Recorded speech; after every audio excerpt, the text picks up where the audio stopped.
Le livre biblique de Jude nous parle du dernier Adam, Jésus-Christ. Découvrez comment le message du dernier Adam vous placera dans l'orbite de Dieu et résoudra tous vos problèmes, maintenant sur la clé de David avec Gérald Fleury. Bonjour à tous. Il y a un verset dans le livre de Jude qui ne peut certainement pas être expliqué par les spécialistes, et il indique un temps où Jésus-Christ fait quelque chose d'extrêmement important avec son peuple et dans son œuvre. Et les vrais élus du Christ sont là avec lui, l'aidant dans ce temps de la fin. Et tout cela est prophétisé dans le livre de Jude. Dans l'un des versets, il est question d'arracher les gens du feu, de façon désespérée presque, de façon urgente certainement, pour atteindre ces gens et les aider à se repentir lors des temps terribles qui s'annoncent et d'être protégés par Dieu. C'est une promesse que Dieu fait à tout son peuple. Et certainement, il s'agit là de beaucoup de mauvaises nouvelles, mais juste après vient la plus grande nouvelle que vous puissiez jamais entendre. Je voudrais donc vous parler aujourd'hui du dernier Adam. Jude était en effet le frère de Jésus-Christ, si vous pouvez imaginer cela. Cet homme était le frère de Jésus-Christ lorsqu'il était sur cette terre, et ce doit être certainement une expérience incroyablement différente dans la vie. Et je pense que c'est certainement l'une des raisons pour lesquelles ce livre est si puissant, c'est parce qu'il est écrit par le frère de Jésus-Christ. Et il a dû recevoir de bonnes informations de son frère. Regardons le début ici.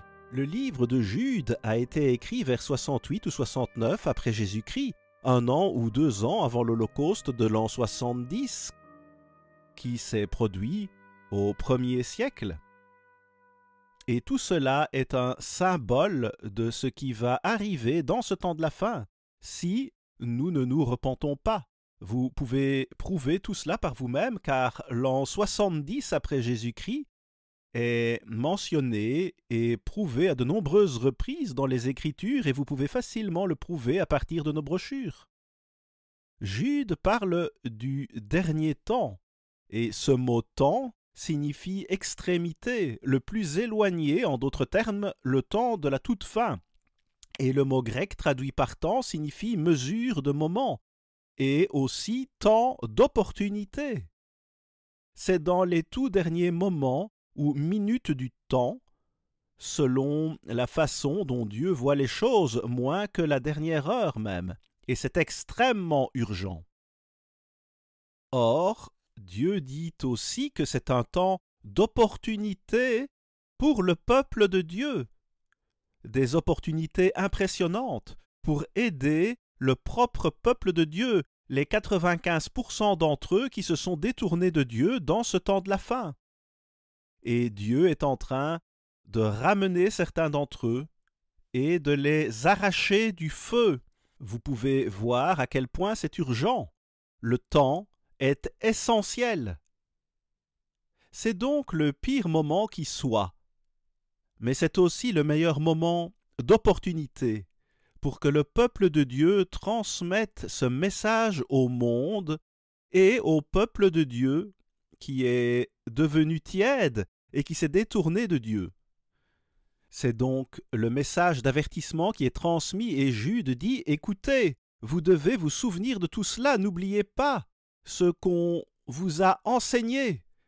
Souvenez-vous-en. » Voyons donc ce verset que les commentaires bibliques ne peuvent tout simplement pas expliquer, mais je vais vous l'expliquer.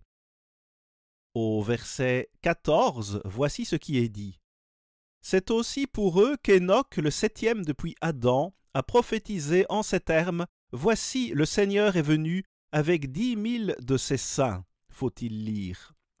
Nous croyons que ce sera 10 000, bien qu'il pourrait y avoir un peu plus ou un peu moins, voire considérablement plus ou moins, mais en tout cas, la plupart du temps, on lit 10 000. Allons maintenant à la Genèse, car si vous considérez la déclaration selon laquelle Enoch est le 7e depuis Adam, en regardant la généalogie, vous verrez qu'il s'agit en fait du 6e depuis Adam. Alors comment expliquer cela? Eh bien, c'est très facile d'une certaine manière si vous le comprenez spirituellement. Il ne s'agit pas du premier Adam, mais du dernier Adam. Jésus-Christ lui-même. Vous pouvez lire dans 1 Corinthiens 15, verset 45, que le Christ est ce dernier Adam. Il a préparé la première ère de l'Église, ou préparé les disciples à commencer la première ère. Et il y a 7 ères. Mais si vous comptez de la première jusqu'à la 7e, alors c'est bien la 7e ère depuis Adam, l'Adam spirituel. Le dernier Adam. Cela signifie donc qu'il doit y avoir un accomplissement d'Enoch aujourd'hui. Enoch était un prophète, donc quelqu'un doit prophétiser ces merveilleuses vérités dans la parole de Dieu, et il y en a beaucoup dans ce temps de la fin. Maintenant, remarquez le verset 22 de Genèse 3. Revenons un instant au premier Adam. L'Éternel Dieu dit, « Voici, l'homme est devenu comme l'un de nous pour la connaissance du bien et du mal. Il avait pris du mauvais arbre. Empêchons-le maintenant d'avancer sa main, de prendre de l'arbre de vie, d'en manger et de vivre éternellement. » Et l'Éternel Dieu le chassa du jardin d'Éden pour qu'il cultivât la terre d'où il avait été pris. Verset 24. C'est ainsi qu'il chassa Adam, et il mit à l'orient du jardin d'Éden les chérubins qui agitent une épée flamboyante pour garder le chemin de l'arbre de vie. Ils se sont détournés de l'arbre de vie. Adam et Ève se sont détournés. La semaine dernière, j'ai expliqué que l'humanité n'a qu'une existence chimique. Ce n'est pas la vraie vie, nous vivons juste un peu et nous mourrons. Mais Dieu dit que si vous mangez de cet arbre de vie, vous vivrez pour toute l'éternité. C'est la meilleure nouvelle que vous puissiez entendre. Et si vous sortez du monde avant le retour de Jésus-Christ, vous pourrez partager son trône, le trône de David qui est vraiment son trône. Son épouse, ses prémices qui sont appelées à l'avance pour faire son œuvre avant la seconde venue, va partager ce trône avec lui et gouverner cette terre et l'univers tout entier. Quelle récompense Dieu donne aux gens qui font son œuvre aujourd'hui et qui délivrent son message à ce monde. Quelle récompense! Ainsi, si l'on considère notre existence chimique, ce n'est qu'une bagatelle comparée à ce que Dieu veut nous donner. Et à la raison pour laquelle nous sommes ici sur cette terre, pour faire toutes ces choses et devenir des fils de Dieu pour l'éternité. Le monde a suivi Adam et Ève, et ils ont mangé du mauvais arbre. Et le monde mange du mauvais arbre. Regardez les problèmes qui nous entourent. C'est ce qui arrive quand on mange du mauvais arbre. Dieu laisse l'homme le découvrir à ses dépens.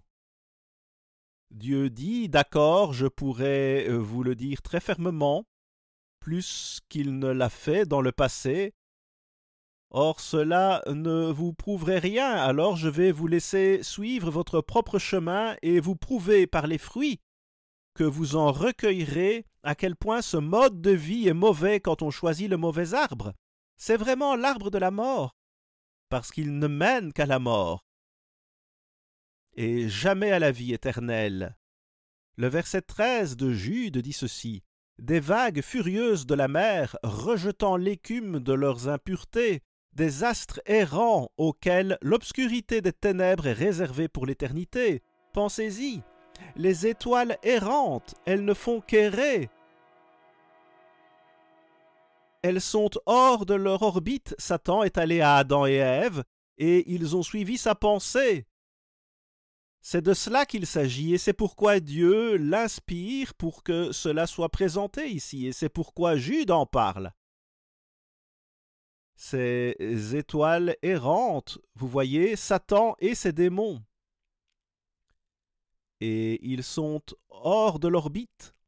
C'est comme les planètes physiques. Lorsqu'on les regarde, l'on voit qu'elles sont dans une certaine orbite, selon la loi de Dieu, et il s'agit, bien sûr, d'une loi physique.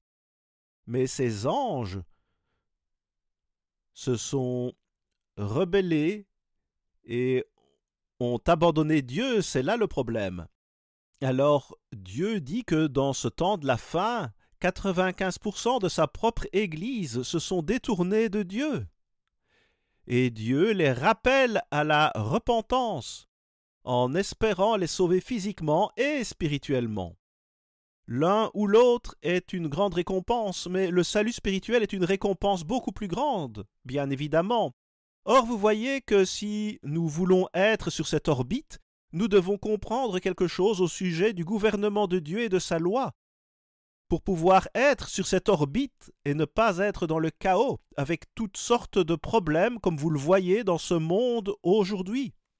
Regardez autour de vous ce qui se passe sur cette terre et à quel point nous avons besoin d'être dans l'orbite de Dieu, avec son autorité sur nous.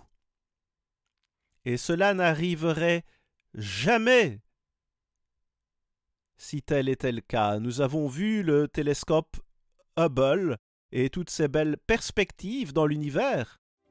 Et maintenant le télescope James Webb. Et ce qu'ils peuvent voir devient de plus en plus frappant. Et tout cela est lié à votre avenir et à mon avenir. Si nous mangeons de l'arbre de vie, il est question de la vie éternelle. Remarquez le verset 22 de 1 Corinthiens 15 qui dit « Et comme tous meurent en Adam », ce qui n'est pas ce que nous voulons assurément, de même aussi tous revivront en Christ. Vous voyez, c'est la mort si vous suivez Adam. Le monde entier a suivi Adam et se dirige vers la mort. Et Dieu va les sauver même s'ils n'obéissent pas. Il leur donnera une chance d'entrer dans son royaume. Mais ils recevront certainement une récompense bien réduite, même s'ils se repentent, disons, après une résurrection. C'est quand même toujours un formidable avenir. Donc il dit « Ne mangez pas de l'arbre de la mort, mangez de l'arbre de la vie ». Il dit ensuite au verset 45 du même chapitre « C'est pourquoi il est écrit « Le premier homme, Adam, devint une âme vivante, le dernier Adam est devenu un esprit vivifiant. » Vous voyez, le dernier Adam. Qui est le dernier Adam? Eh bien, c'est Jésus-Christ. Et il veut nous diriger. Et il fait le contraire de ce qu'a fait le premier Adam. Ils se sont détournés de l'arbre de vie. Ce dernier Adam, lorsqu'il est venu sur cette terre, était parfait devant Dieu, parfait en mangeant de cet arbre et n'a jamais péché. Et c'est pourquoi il peut payer pour nos péchés, à la fois physiques et spirituels. Et c'est ce qu'il veut faire. Dieu compare le mode de vie du premier Adam et le mode de vie du second Adam qui a rectifié tout ce qui s'était passé avec le premier Adam. Remarquez ceci, revenons à Jude, verset 3, voici un véritable choc. Il dit « Bien-aimés, comme je désirais vivement vous écrire au sujet de notre salut commun. » Autrement dit, c'était bien sa première intention. Je me suis senti obligé de le faire afin de vous exhorter à combattre pour la foi qui a été transmise aux saints une fois pour toutes. C'est le verset 3. Dieu parle de ces gens qui seront arrachés au feu. Dieu va sauver 10 000 ou plus d'entre eux. Ici, à la fin, cela pourrait être beaucoup plus ou moins, mais probablement très proche de ce nombre, et peut-être même précisément ce nombre. Mais quoi qu'il en soit, Dieu dit dans tout cela que si vous êtes le peuple de Dieu, cela vous offre toutes sortes de grandes opportunités et de fabuleuses récompenses avec Jésus-Christ et Dieu le Père dans le monde à venir. D'une certaine manière, c'est tout simplement insondable lorsqu'on essaye de comprendre tout cela, mais nous pouvons certainement le comprendre. Or, vous ne pouvez pas le faire comprendre aux gens de ce monde à moins qu'ils ne se soumettent à Dieu. Notez où il est dit la foi qui a été transmise aux saints une fois pour toutes. Une fois pour toutes. Vous voyez, il ne s'agit pas du tout d'une chose intangible ou éthérée. C'est un ensemble de croyances dont Dieu parle. Cette foi qui a été transmise une fois pour toutes, en d'autres termes, ils ont reçu toutes ces vérités et un Élie est venu et il est parti. Et il était symbolisé par l'ancien Élie et il a restauré toutes choses dans ce temps de la fin. Toutes choses. C'est ce que dit Matthieu 17, versets 10 et 11. Or, il dit qu'on ne la reçoit qu'une seule fois. Dieu ne va pas la donner deux fois. C'est à nous de nous assurer que nous la saisissions et si nous la cherchons vraiment, si nous nous y accrochons et si nous nous repentons, Dieu va nous la donner et peu importe ce que font les gens pour essayer de vous l'enlever. Nous avons eu une bataille judiciaire de 6 ans pour ces vérités que Dieu a révélées à un Élie du temps de la fin qui est mort et son Église, la plupart d'entre eux, s'est détournée de lui après sa mort. Mais il nous a donné toutes ces merveilleuses vérités. Et bien sûr, elles lui ont toutes été données par Dieu, et c'est ce qui est important. Mais si vous voulez rester dans cette orbite spirituelle, vous devez connaître les vérités spirituelles de Dieu. Ce monde ne connaît pas Dieu. Apocalypse 12, verset 9. 2 Corinthiens 4, verset 4. Lisez ces écritures et vous serez abasourdis, j'en suis sûr. Alors, il dit ici que nous devons lutter pour ces doctrines. Ce corps de croyance, nous devons nous battre et lutter pour cela. C'est un mot militaire. Nous devons lutter, et c'est ce que nous avons dû faire pendant 6 ans. Dieu voulait savoir à quel point nous aimions sa loi et étions prêts à nous battre pour elle. Une fois que Dieu vous a donné toutes ces merveilleuses vérités, il ne le fera qu'une seule fois et c'est à nous de décider si nous allons bien recevoir ces vérités, parce que Dieu nous les donnera. Jude 4 dit « Il s'est glissé parmi vous certains hommes qui changent la grâce de notre Dieu en dissolution. Savez-vous ce que signifie dissolution ? Cela signifie que vous ne vous contrôlez pas, que vous êtes sans foi ni loi, et que vous n'avez pas le gouvernement de Dieu pour vous maintenir en orbite, pour vous mettre en orbite et vous y maintenir, de sorte que tout se passe à merveille, parce que Dieu le dirige. Quel merveilleux avenir! Et il s'étend à l'univers pour toujours. Comment pouvons-nous passer à côté d'une telle opportunité? Et il n'y a peut-être jamais eu autant d'opportunités qu'en ce temps de la fin parce que nous en savons tellement. Et que Dieu est en train de dévoiler toutes ces prophéties. C'est tellement passionnant et merveilleux de savoir cela. Et bien sûr, il y a un type d'Enoch du temps de la fin. Il faut qu'il y ait un prophète qui délivre le message dans ce temps de la fin. Nous avons une brochure que j'ai écrite sur le prophète et vous pouvez comprendre cela si vous voulez lire cette brochure. Elle vous expliquera comment tout cela s'est déroulé. Alors ici, nous parlons de la 7e ère de l'Église de Dieu. Lisons rapidement les versets 17 et 18 de Jude.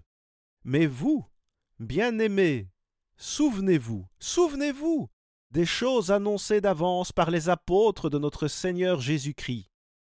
Vous voyez, il avait été juste là avec son frère, le Christ. Le propre frère du Christ était juste là avec lui. Il poursuit en disant « Il vous disait qu'au dernier temps, il y aurait des moqueurs. Eh bien, pourquoi parle-t-il du temps de la fin? C'est une prophétie pour le temps de la fin. C'est ce que les spécialistes ne comprennent pas. Ils ne comprennent pas cela, parce que cela doit être révélé par Dieu.